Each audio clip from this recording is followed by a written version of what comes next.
মসজিদ কমিটির ফেসবুক দাঁড়িয়ে রয়েছি বীরভূম জেলাতে। এটার পার্টিকুলার জায়গাটার নাম হচ্ছে শুক্রাবাদ, এটা নলহাটি থানার মধ্যে পড়ছে। এখানে যে আমরা সাইডটায় দাঁড়িয়ে রয়েছি এটা একটা আধুনিক ইসলামিক স্কুল হবে। তো মূলত বিষয়টা হচ্ছে আমার সাথে পরিচয় হয়েছিল এই মসজিদ কমিটির ফেসবুকের মাধ্যমে।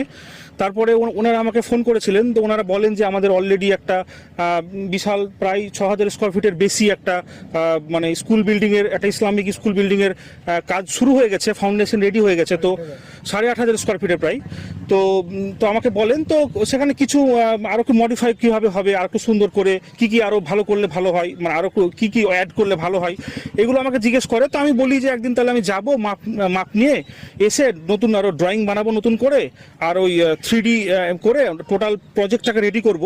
এবং আমার মাথার উপরে সেটা আপনারা নিশ্চয়ই দেখতে পাচ্ছেন যে এই প্রজেক্টেরই 3Dটা দেওয়া রয়েছে। তো যাই হোক, বিষয়টা হচ্ছে যে আমি জিজ্ঞেস করব যে ওনাদের কি উদ্দেশ্যে